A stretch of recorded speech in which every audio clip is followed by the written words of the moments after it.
அனைவருக்கும் வணக்கம். நம்ம பார்த்துக்கிட்டு இருக்க சப்ஜெக்ட் நேம் என்னென்னு பார்த்தீங்கன்னா thermal and automobile engineering practical. Last கிளாஸில் நம்ம தெர்மல் கேஸில் ஃப்ளாஷ் அண்ட் ஃபயர் பாயிண்ட் பார்த்தோம். இந்த கிளாஸ் நம்ம என்ன பார்க்க போகிறோம்னா absolute viscosity of the given lubricating oil, அதாவது கொடுக்கப்பட்டுள்ள லூப்ரிகேட்டிங் ஆயிலோட அப்சல்யூட் விஸ்காசிட்டி வந்து ஃபைண்ட் அவுட் பண்ண போகிறோம். ஓகேங்களா? லூப்ரிகேட்டிங் ஆயில்னால் உங்களுக்கு தெரியும், இன்ஜின்ஸ் ஆயில். இன்ஜினில் ஆயில் வந்து எதுக்கு யூஸ் பண்ணுறாங்கன்னா டு லூப்ரிகேட்டிங் பர்பஸ்க்காண்டி யூஸ் பண்ணுறாங்க. ஸோ அப்படிப்பட்ட ஆயில் வந்து விஸ்காசிட்டியோட அளவு வந்து பார்த்திங்கன்னா நமக்கு அதிகமாக இருக்கும்போது அதோடைய எஃபிஷியன்சி வந்து நிறையா இருக்கும். ஸோ அதில் விஸ்காசிட்டி அப்படின்னா அது ஒரு ஃப்ளூயிட் ப்ராப்பர்ட்டி. அது வந்து பார்த்திங்கன்னா ஃப்ளோ ரெசிஸ்டன்ஸ், அதாவது அந்த ஃப்ளூயிட் வந்து ஃப்ளோ ஆகும்போது அதை வந்து ஃப்ளோ ஆகாமல் தடுக்கக்கூடிய ஒரு ரெசிஸ்டன்ட் மாதிரி அந்த ஆயிலை வந்து ஏற்படுத்தி தரதான் அது விஸ்காசிட்டி. ஸோ விஸ்காசிட்டி ரேஞ்ச் வந்து பார்த்திங்கன்னா தண்ணியில் வந்து பார்த்திங்கன்னா குறைவாகவும் ஆயில்ஸில் வந்து பார்த்திங்கன்னா அதிகமாக இருக்கும். ஏன்னா வந்து தண்ணி வந்து ஈஸியாக ஃப்ளோ ஆயிரும். ஃபார் எக்ஸாம்பிள் வந்து பார்த்திங்கன்னா தண்ணி வந்து ஃப்ளோ பண்ணும்போது ஈஸியாக ஃப்ளோ ஆயிரும். இது ஆயில் ஃப்ளோ ஆகும்போது அது ஃப்ளோ வந்து நமக்கு என்ன ஆகும், ஆட்டோமேட்டிக்காக ஸ்லோவாக தான் இருக்கும். காரணம் வந்து பார்த்திங்கன்னா அதோடைய மாலிகுல்ஸ் வந்து பார்த்திங்கன்னா பாண்ட்ஸ் பார்த்திங்கன்னா ரொம்ப ரெசிஸ்டன்ஸ் பண்ணி அந்த ஆயில் ஃப்ளோ தடுக்குது. ஓகேங்களா? ஸோ அப்படிப்பட்ட லூப்ரிகேட்டிங் ஆயிலோட விஸ்காசிட்டி ஃபைண்ட் பண்ணதுக்கப்புறம் இதில் வந்து பார்த்திங்கன்னா ரெண்டாவது எக்ஸ்பெரிமெண்ட்டில் நமக்கு விஸ்காசிட்டி யூஸிங் ரெட்வுட் விஸ்காமீட்டர், அதாவது விஸ்காசிட்டி கண்டுபிடிக்கிறது 2 விஸ்காமீட்டர் இருக்குது. ஒன்று ரெட்வுட் விஸ்காமீட்டர், இன்னொன்று சாண்ட்போல்ட் விஸ்காமீட்டர். ஓகேங்களா? ரெண்டுமே பார்த்திங்கன்னா கிட்டத்தட்ட வந்து சேம் ஃபங்க்ஷன் தான். இதுக்கு என்ன சார் வித்தியாசம் பார்க்கும்போது ரெட்வுட் விஸ்காமீட்டர் வந்து பார்த்திங்கன்னா அதனுடைய கலெக்டிங்லேருந்து வரக்கூடிய வால்வ் ஓப்பனிங் பார்த்திங்கன்னா ரொம்ப சின்ன அளவு இருக்கும், சிறிய அளவு 1 mm ஹோலில் இருக்கும். ஓகேங்களா? ஸோ இது சாண்ட்போல்ட் பார்த்திங்கன்னா அதனுடைய கண்டெய்னர்லேருந்து ஆயில் ஃப்ளோ ஆகிய வால்வ் அளவு பார்த்திங்கன்னா 3 mm இருக்கும். அதாவது சாண்ட்போல்ட் விஸ்காமீட்டரோட ரெட்வுட் விஸ்காமீட்டர் வந்து ரொம்ப கரெக்டாக வந்து துல்லியமாக ஃபைண்ட் அவுட் பண்ணலாம். ஓகேங்களா?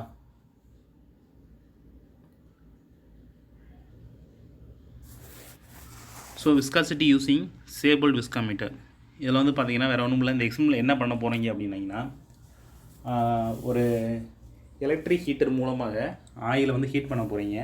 ஆயிலை ஹீட் பண்ணும்போது அதனுடைய விஸ்காசிட்டி அளவு வந்து குறையும். ஓகேங்களா? ஸோ ஃப்ளோ டைமிங் வந்து நமக்கு ஈஸியாக இருக்கும். அதாவது படத்தில் வந்து பார்த்திங்கன்னா விஸ்காமீட்டரில் வந்து உள்ள ஆயில் இருக்குது, மேலே வந்து அதோடைய டெம்பரேச்சர் ஹீட் பண்ணும்போது அதோடைய டெம்பரேச்சரை கால்குலேட் பண்ணுறதுக்கு மேலே என்ன இருக்குது பார்த்திங்கன்னா தெர்மாமீட்டர் இருக்குது. அதே மாதிரி கண்டெய்னர் கீழே வந்து கேப்லரி டியூப், அதாவது கார்க் இருக்கும் அந்த இடத்துல. ஓகேங்களா? அது கலெக்டி நம்ம ஆயிலை வந்து கலெக்டிங் டேங்க் மூலமாக கலெக்ட் பண்ணிக்கலாம். ஓகேங்களா? ஸோ எக்ஸ்பெரிமெண்ட் பண்ணும்போது வந்து பார்த்திங்கன்னா ஆயிலை வந்து எலக்ட்ரிக் ஹீட்டரில் ஹீட் பண்ணுவோம்.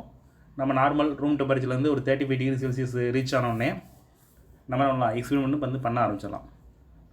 ஸோ 35 டிகிரி செல்சியஸில் ஆயிலை ஹீட் பண்ணிவிட்டு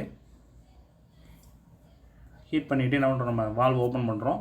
அப்போ நம்ம ஃப்ளோ ஆகும் பார்த்திங்களா, எங்கள் வால்வ் வழியாக வந்து கலெக்டிங் டேங்கில் ஃப்ளோ ஆகும்.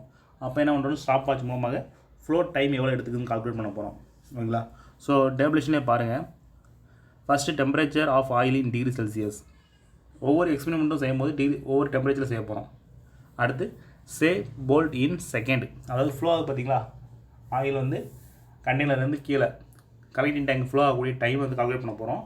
அதாவது 35 டிகிரி செல்சியஸில் எத்தனை செகண்டில் வந்து கலெக்டிங் டேங்கை வந்து அடையுது, அதே மாதிரி 40 டிகிரி செல்சியஸில் எவ்வளோ டைமிங்கில் கலெக்டிங் டேங்கை வந்து அடையுது, அதே மாதிரி 45 டிகிரி செல்சியஸில் எவ்வளோ டைமில் வந்து கலெக்டிங் டேங்கை வந்து அடையுது.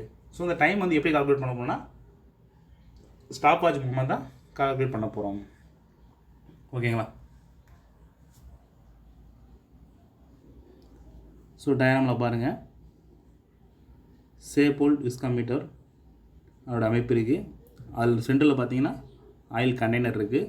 சுற்றி அந்த கேப்பில் என்ன பண்ணுவோம்னா வாட்டரை வந்து ஃபில் பண்ணி எலக்ட்ரிக் ஹீட்டர் மூலமாக அந்த வாட்டரை வெப்பப்படுத்தி அதனுடைய ஹீட்டானது கலெக்டிங் டேங்க் ஆயில் கண்டெய்னருக்கு ட்ரான்ஸ்ஃபர் ஆகி அதில் உள்ள ஆயில் ஹீட் ஆகும். ஓகேங்களா? டயக்ராமில் பாருங்கள், கண்டெய்னர் சுற்றி எப்படி இருக்குது, ஆயில்ஸ் இருக்கா? நம்ம டயக்ராமில் பார்ப்போம். இதான் வந்து பார்த்திங்கன்னா சேபிள் விஸ்காமீட்டரோட அமைப்பு. உள்ள ஆயில் கண்டெய்னர் இருக்குது. அதில் மேலே வந்து பார்த்திங்கன்னா தெர்மாமீட்டர் இருக்குது டு கால்குலேட் தி டெம்பரேச்சர். அது எதுக்கு யூஸ் பண்ணுறாங்க? டெம்பரேச்சர். இங்கே வந்து பார்த்திங்கன்னா ஸ்டாப் வாட்ச் இருக்குது. அதாவது ஃப்ளோ டைமிங் கால்குலேட் பண்ணுறதுக்கு ஸ்டாப் வாட்ச் ஆனது பயன்படுகிறது.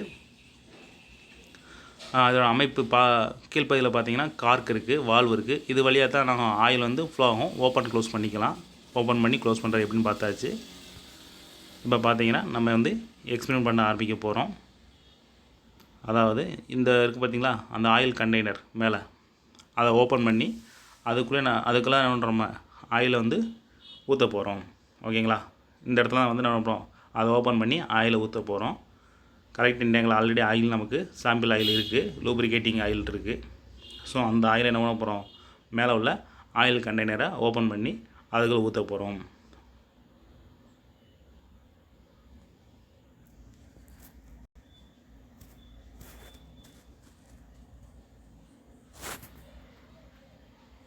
இப்போ ஆயில் வந்து உள்ளே சப்ளை பண்ணியாச்சு.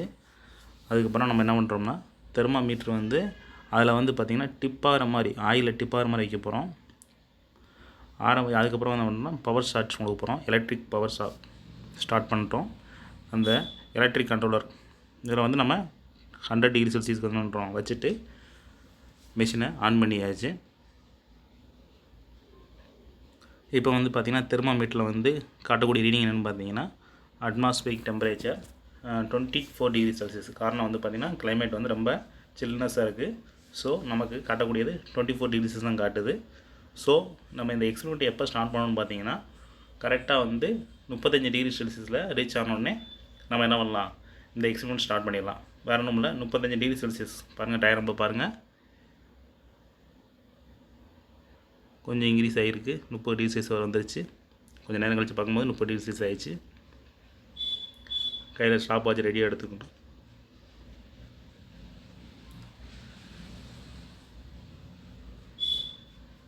கரெக்டாக 35 டிகிரி செல்சியஸ் ஆனோடனே நம்ம என்ன பண்ணுறோம், நம்ம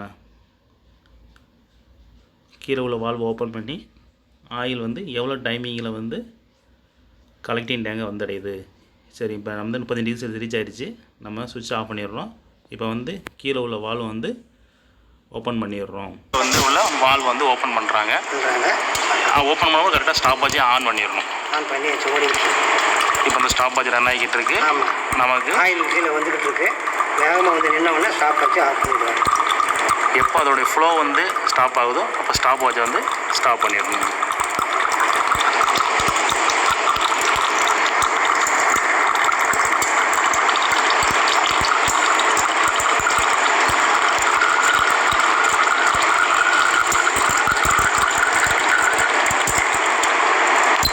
இப்போ ஸ்டாப் வாட்ச் நிப்பாட்டியாச்சு.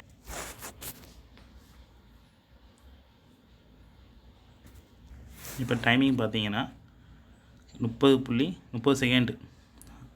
ஓகேங்களா, 30 செகண்ட் ஆயிடுச்சு. ஸோ 35 டிகிரி செல்சியஸில் நம்ம அந்த ஆயிலானது விஸ்காமேட்லேருந்து கலெக்டிங் டேங்க்கு வந்தடையக்கூடிய டைம் எவ்வளோன்னு பார்த்தீங்கன்னா கரெக்டாக 31 செகண்ட் ஆகி போச்சு. ஓகேங்களா, 35 டிகிரி செல்சியஸுக்கு 31 செகண்டு வந்துச்சு. ஸோ இப்போ நம்ம என்ன பண்ணுவோம், அடுத்து ஆயிலை வந்து மறுபடியும் கண்டெய்னரில் ஊற்ற போகிறோம். அடுத்து ஹீட்டர் ஆன் பண்ணி நம்ம என்ன பண்ண போகிறோம், அடுத்து 40 டிகிரி செல்சியஸில் அதனுடைய டைமை கால்குலேட் பண்ண போகிறோம். ஓகேங்களா, ஸோ அப்படி 40 டிகிரி செல்சியஸ் அடையும் போது நம்ம ஏற்கனவே 35 டிகிரி செல்சியஸில் 31 செகண்டில் வந்துருச்சு.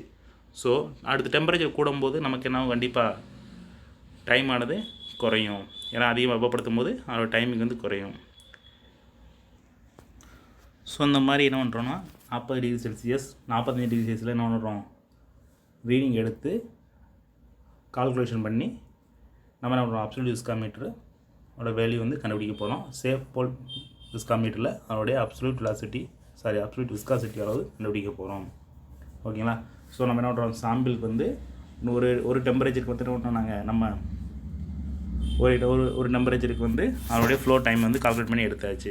அதே மாதிரி நான் 2 எக்ஸ்பெரிமெண்ட் நீங்கள் பண்ணி எடுத்துக்க வேண்டியதான். ஓகேங்களா, சப்போஸ் ஒரு 40 டிகிரி செல்சியஸ் ரீச் ஆகும்போது அதனுடைய செகண்ட் வந்து பார்த்திங்கன்னா 27 செகண்ட் ஆகலாம். அதே மாதிரி 45 டிகிரி செல்சியஸ் ரீச் ஆகும்போது 24 செகண்ட் வந்து ஆகலாம். ஸோ இந்த மாதிரி வந்து நம்ம இந்த மாதிரி எக்ஸ்பெரிமெண்ட்டை கண்டக்ட் பண்ணி அதனுடைய அப்சல்யூட் விஸ்காசிட்டியும் கண்டுபிடிக்கலாம். ஓகேங்களா? இந்த மாதிரி எக்ஸ்பெரிமெண்ட்டை வந்து மாறி மாறி செஞ்சு ஒரு 2 எக்ஸ்பெரிமெண்ட்டுக்கு ரிசல்ட் எடுத்தால் போகும். அடுத்து நம்ம பார்க்கக்கூடியது ரெட்வுட் விஸ்காமீட்டர். கிட்டத்தட்ட சேபிள் விஸ்காமீட்டரோட அமைப்பு தான் இதெல்லாம் இருக்குது. இதில் வந்து பார்த்திங்கன்னா தெர்மாமீட்ரு, ஆயில் கண்டெய்னர், ஆயிலை ஹீட் பண்ணுறதுக்கு உள்ளே வந்து வாட்டர் இருக்கும்.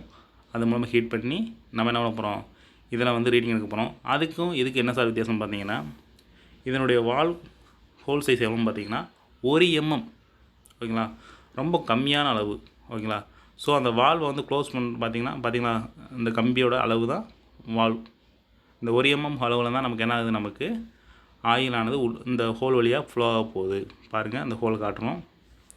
அந்த ஹோலை வந்து அடைக்கிறதுக்கு ஆயில் வந்து அந்த பால் டைப் க்ளோசர் மூலமாக என்ன பண்ணுறோம், அந்த ஹோலை வந்து அடைக்கிறோம்.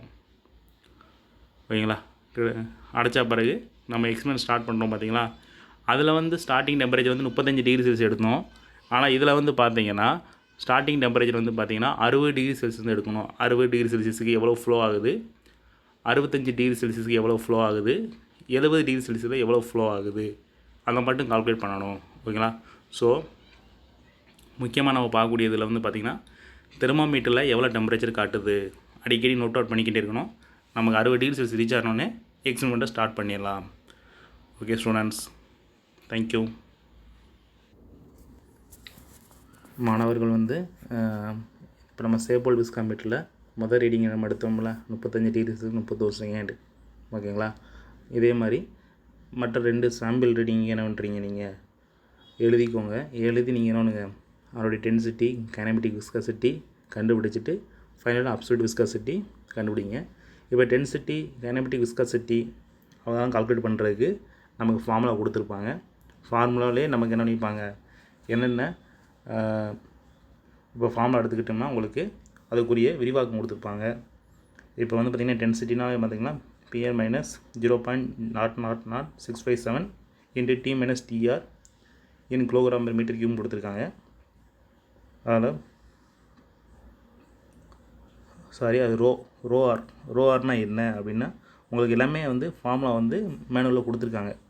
ஓகேங்களா? ஸோ மாணவர்கள் என்ன பண்ணிட்டீங்கன்னா இதை இந்த ரீடிங்கை வந்து நீங்கள் எடுத்துக்கிட்டு நீங்கள் density, kinematic viscosity, absolute viscosity அதோடைய வேல்யூ வந்து கண்டுபிடிச்சிக்கோங்க. ஓகேங்களா? அடுத்து வந்து பார்த்திங்கன்னா ரெட்வுட் விஸ்காமீட்டரோட ரீடிங் வந்து உங்களுக்கு கொடுத்துருக்கோம். அதில் வந்து பார்த்திங்கன்னா 60 டிகிரி செல்சியஸில் 250 டைமு, 65 டிகிரி செல்சியஸில் 200 செகண்டு, 70 டிகிரி செல்சியஸில் 145 செகண்ட் இருக்குது. ஸோ இதை பண்ணுங்கள், நீங்கள் ஃபார்முலா சப்ஸ்டியூட் பண்ணி அப்சல்யூட் விஸ்காசிட்டி ஃபைண்ட் அவுட் பண்ணி ஆன்சர் கண்டுபிடிச்சிருங்க. ஓகேங்களா? மாணவர்கள் ஆன்சரை மற்றும் கால்குலேஷன் போட்டு விட்டு வாட்ஸ்அப்லேயோ அல்லது மெசேஜின் மூலமாக நமக்கு நீங்கள் மெசேஜ் அனுப்புனீங்கன்னா நம்ம ஆன்சர் என்னன்னு செக் பண்ணிடலாம், வேல்யூவும் கரெக்டானு சொல்லிடலாம். ஓகேங்களா? தேங்க்யூ.